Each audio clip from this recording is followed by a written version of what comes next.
এই ভিডিওটি আপনার প্রয়োজন আছে বলে আপনার সামনে আল্লাহ তাআলা এনেছেন, যাতে করে এই ভিডিওতে যে আমলের বিষয়ে বলবো সে আমলের দ্বারা আল্লাহ তাআলা আপনার সমস্যার সমাধান করাবেন। মাত্র 3 দিনের মধ্যে ফলাফল পেতে চাইলে ভিডিওতে যে আমলের কথা বলবো এবং যেভাবে করতে বলবো সেভাবে করুন এবং সে আমলটা করুন, ইনশাআল্লাহ 3 দিনে ফলাফল পাবেন। আল্লাহ তাআলা প্রতিটা কাজই প্ল্যান করে করেন। একজন বান্দার যখন কোনো কিছুর প্রয়োজন হয় তখন আল্লাহ তাআলা কোনো না কোনোভাবে ইঙ্গিত দিয়ে তাকে সে রাস্তা দেখান। হতে পারে আজকের এই ভিডিওটা আল্লাহ তাআলার পক্ষ থেকে আপনার জন্য ইঙ্গিত। কি পেতে চান, কি হতে চান, কি করতে চান, সবকিছু সম্ভব এই একটি মাত্র আমলের দ্বারা। একজন ইসলামিক স্কলার তিনি বলছিলেন এই আমল দ্বারা সারা পৃথিবী শাসন করা সম্ভব। আশা করি আপনার চাওয়াটা এতটাও বড় নয়। তো চলুন আজকে থেকে আমলটি শুরু করে দিন। তাই ভিডিওটি স্কিপ না করে মনোযোগ সহকারে শেষ পর্যন্ত শুনুন। আপনার সমস্যার সমাধান আজকের এই ভিডিওতে পেয়ে যাবেন ইনশাআল্লাহ। তো চলুন আর কথা না বাড়িয়ে আমরা সে আমলটার বিষয়ে শুনে আসি। প্রথম বিষয় হলো আপনার একটা সমস্যা আছে, এটা 100%। সমস্যাটা আমি জানি না, এটা নিশ্চিত। হয়তোবা আপনার ফ্রেন্ড সার্কেল বা আপনার আপনজনদের মধ্যেও কেউ জানে না, কিন্তু একজন জানেন, আর তিনি হচ্ছেন আল্লাহ সুবহানাহু ওয়া তাআলা। তাকে হয়তো আপনি বলেছেন অথবা বলেননি। আপনি তাকে বললেও তিনি জানেন আর না বললেও তিনি জানেন, কারণ তিনি হচ্ছেন আলিমুল গায়ব, তিনি অন্তরের খবর জানেন। আমরা যখন কোনো সমস্যায় পড়ি আল্লাহকে জানানোর আগেই আল্লাহ তাআলা আমাদের সেই সমস্যার বিষয়ে জানেন, যার কারণেই আল্লাহ তাআলা আমাদেরকে বিভিন্নভাবে ইশারা ইঙ্গিত দিয়ে পথ দেখান, রাস্তা দেখান। সেই সমস্যাটা কিভাবে সমাধান হবেন সেটা তিনি দেখা দিয়ে থাকেন, সে যত ভালো মানুষই হোক না কেন, যত খারাপ মানুষই হোক না কেন, কারণ এটা হচ্ছে আল্লাহ তাআলার কুদরতি নিজাম। আল্লাহ তাআলার কুদরত তাকে রাস্তা দেখাতেই থাকে। যদি সেই ব্যক্তি বুদ্ধিমান হয় তাহলে সে সেই রাস্তাটা দেখে তার সমাধানটা করে নেয়, আর যদি সে খুব বেশি অস্থির হয়, খুব বেশি একে অপরকে দোষারোপ করে এবং সেই রাস্তাটা দেখেও না দেখার ভান করে, আর শেষ পর্যন্ত তার সমস্যার সমাধান হয় না, তখন সে এই আমল একবার করে, সে আমল একবার করে কি করবে আর ঠিক পায় না। আর আপনাদেরকে আমি সবসময় বলি, আল্লাহর প্রতি সবসময় সুধারণা রাখবেন। আল্লাহ তাআলা আপনাকে অবশ্যই কোনো না কোনোভাবে সেখান থেকে উদ্ধার করবেন বা সে বিষয়ে সাহায্য করবেন। তো আজকের এই ভিডিওটা ঠিক সেই ধরনেরই, যে বিষয়টা আমি আপনাদেরকে আগেও বলেছি। প্রথমেই কথাগুলো বললাম কারণ যে বিষয়টা বলবো বা যে হাদিসটা বলবো বা যে আমলের বিষয়ে বলবো সেটা আপনারা এই কথাগুলো না বুঝলে বুঝতে পারবেন না। সে আমলটা এতটাই পাওয়ারফুল আমল, এতটাই পাওয়ারফুল আমল, এই আমলের দ্বারা পৃথিবীর যে কোনো কাজ করা সম্ভব। যে কোনো মানে যে কোনো কাজই সম্ভব। আর আপনি যদি তাদের মধ্যে একজন হয়ে থাকেন যে এমন একটা অসম্ভব কাজ সম্ভব করতে চাইছেন যেটা একদমই অসম্ভব, তাহলে এই ভিডিওটা একদমই আপনার জন্যে। চলুন প্রথমে আমরা হাদিসটি শুনে আসি। হাদিসটি হলো তিরমিজি শরীফের 3601 নম্বর হাদিস। এই হাদিসটি আবু হুরায়রা রাদিয়াল্লাহু তাআলা আনহু থেকে বর্ণিত। তিনি বলেন, রাসূলুল্লাহ সাল্লাল্লাহু আলাইহি ওয়াসাল্লাম আমাকে বলেছেন, তুমি বেশি বেশি লা হাওলা ওয়ালা কুওয়াতা ইল্লা বিল্লাহ এটা বলবে, কারণ এটা হচ্ছে জান্নাতের গুপ্তধন। সুবহানাল্লাহ। এই আমলটা কে করতে বলছেন?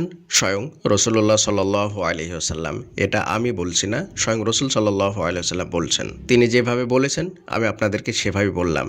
তাহলে আমলটা আমরা কার কাছ থেকে পেলাম? পৃথিবীর শ্রেষ্ঠ মানুষের কাছ থেকে আমরা আমলটা পেলাম। এবং কাকে করতে বলছেন? একজন শ্রেষ্ঠ সাহাবা, যাকে সকলেই চেনে। এবং তিনি শুধুমাত্র সেই সাহাবাকেই বলেননি, বরং সেই সাহাবার মাধ্যমে সারা পৃথিবীর সকল মানুষের জন্য আমলটা বলেছেন। আপনার জন্য বলেছেন, আমার জন্য বলেছেন, সকলের জন্য বলেছেন।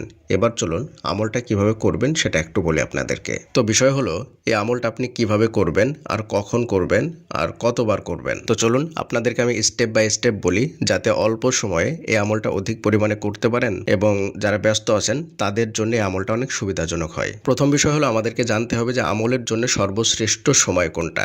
আমলের জন্য সর্বশ্রেষ্ঠ সময় হলো সকাল এবং সন্ধ্যা। অর্থাৎ আল্লাহ তাআলা কোরআন মাজিদের মধ্যে বলছেন কবলা তুলুইশ শামসি ও কবলা গুরুবিহা, অর্থাৎ সূর্য ওঠার আগে এবং সূর্য ডোবার আগে। এটা হয়তো আপনারা আমাদের আগের ভিডিওতে শুনেছেন এই আমলের বিষয়ে। মানে আমলের জন্য সর্বশ্রেষ্ঠ সময় কোনটা সেটা আমরা ওই ভিডিওতে আলোচনা করেছিলাম, তো ওই বিষয়ে আর বেশি কিছু আলোচনা করছি না।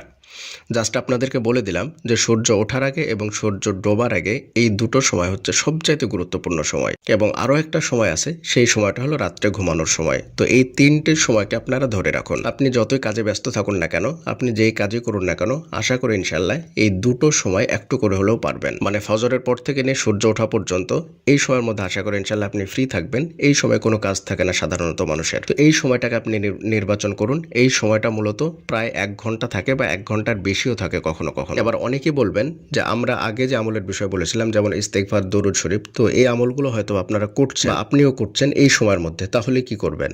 যারা মূলত এই আমলগুলো করতে শুরু করে দিয়েছেন তারাই আমলটা কমপ্লিট করুন। আর যারা নতুন করে আমল শুরু করব মনে করছেন তাদের জন্য বলবো যে আপনারা এই আমলটা করুন 1 ঘন্টা ফজরের পরে। আর যদি ওই আমল করছেন মানে ইস্তেগফার করছেন, ইস্তেগফারের সঙ্গে যদি আমলটা করতে চান তাহলে ফজরের পরে 100 বার করুন, যথেষ্ট হবে ইনশাআল্লাহ। তারপরে আপনাকে আবারও আরেকটা সময় বলবো, সেটা হচ্ছে সূর্য ডোবার পূর্বে। সূর্য ডোবার পূর্বে বলতে আসর থেকে নিয়ে মাগরিব পর্যন্ত এই পুরো সময়ের মধ্যে যে কোনো একটা সময় আপনি নির্বাচন করুন, অর্থাৎ আসরের নামাজ পড়ে একদম মাগরিবের আজান পর্যন্ত এই সময়ের মধ্যে আপনি আমলটা করার চেষ্টা করুন। সবচাইতে বেশি ভালো হয় একদম সূর্য ডোবার আগ মুহূর্তে, মানে সূর্য ডোবার আধা ঘন্টা আগে বা 1 ঘন্টা আগে করলে। আর যদি আপনার জন্য সেটা অসম্ভব হয়ে পড়ে তাহলে এই সময়ের মধ্যে যখনই আপনি ফ্রি থাকবেন, প্রতিদিনই যে এক সময় করতে হবে বিষয়টা এমন নয়। হয়তো একদিন আপনি সময় পেলেন যে শুরুর দিকে, অর্থাৎ আসরের নামাজের পরে আপনি সময়টা পেলেন, সেই সময় করে নিলেন ওই জায়নামাজে বসেই আসরের সালাত আদায় করলেন, করার পরে আপনি এই আমলটা করে নিলেন। অথবা আপনি হাঁটতে চলতে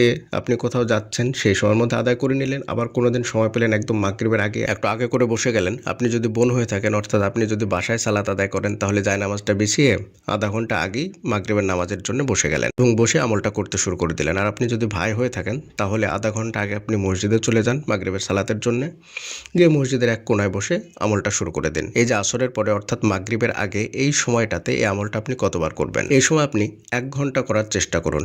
1 ঘন্টাতে আপনি মোটামুটি কতবার পারবেন সেটাও বলে দিচ্ছি। মোটামুটিভাবে আপনি 2,500 থেকে 3,000 বার এই আমলটি করতে পারবেন। আর যদি খুব সুন্দরভাবে আস্তে আস্তে করেন তাহলে 2,000 বার, তার চাইতে একটু বেশিও হতে পারে। তাহলে 1 ঘন্টায় আপনি 2,000 বারে আমি ধরলাম, 2,000 বার যদি করতে পারেন তাহলে দিনে 3 ঘন্টা সময় আপনাকে দিতে হবে। 3 ঘন্টা যদি আপনি সময় দেন তাহলে 3 ঘন্টা আপনি 6,000 বার এই আমলটি করতে পারবেন। যদি আপনি 6,000 বার এই আমলটি করেন তাহলে ইনশাআল্লাহ আপনার জন্য যথেষ্ট হবে।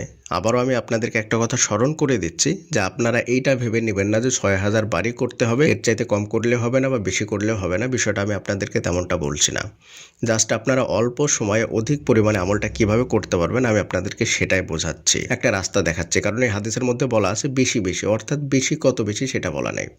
আপনি যত বেশি পারেন 1 কোটি বার করেন, তাতেও কোনো ব্যাপার নেই। যত বেশি পারেন, যত বেশির কথা বলা হয়েছে, বেশি বেশি করার কথা বলা হয়েছে। তো যারা ব্যস্ত মানুষ বা যারা আমল কিভাবে করবেন বুঝতে পারেন না, তাদের জন্য মূলত আমি এগুলা বলি। এটা আবার অনেকেই খারাপভাবে নেন, বিষয়টা এমন নয়। মানে অনেক দিনই ভাই এবং বোনেরা আছেন যে আমল কিভাবে শুরু করবেন, কখন করবেন, কতবার করবেন, এইটা ভাবতে ভাবতেই না আমল করতে পারেন না, জাস্ট এইটাই ভেবে যান সারাক্ষণ। তো সেটা আমি আপনাদেরকে সংক্ষেপে সুন্দরভাবে বোঝানোর চেষ্টা করি।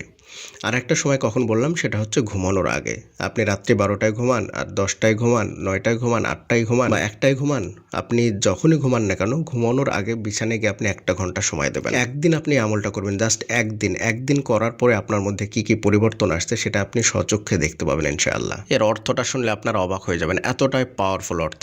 চলুন অর্থটা আপনাদেরকে বলি। এর অর্থ হলো আল্লাহর সাহায্য ছাড়া কোনো উপায় নেই এবং আল্লাহর শক্তি ছাড়া কোনো শক্তি নেই। অর্থাৎ আপনি নিজেকে একদম পরিপূর্ণভাবে স্যালেন্ডার করেন আল্লাহর সামনে। আর সত্যি নেই, আমাদের কি ক্ষমতা আছে বলুন তো? যখন আপনি পরিপূর্ণভাবে ইয়াকিনের সহিত, বিশ্বাসের সহিত নিজেকে আল্লাহর সামনে শপথ করে দেবেন, স্যালেন্ডার করে দেবেন, নিজের অপারগতা আল্লাহর সামনে স্বীকার করবেন, নিজের দুর্বলতা আল্লাহর সামনে স্বীকার করবেন, তখন অবশ্যই আল্লাহ তাআলা আপনাকে সাহায্য করবেন। এই দোয়া এতটাই পাওয়ারফুল দোয়া, এই দোয়ার দ্বারা সারা পৃথিবী শাসন করা সম্ভব। জীবনে যা কিছু চান সব কিছু এই দোয়ার মাধ্যমে, এই আমলের মাধ্যমে হাসিল করা সম্ভব। শুধুমাত্র ঈমান, ইয়াকিন, ভরসা এবং তাওয়াক্কুলের সাথে আপনাকে আমলটি করতে হবে। আর দেরি না করে আজকে থেকে আমলটি শুরু করে দিন।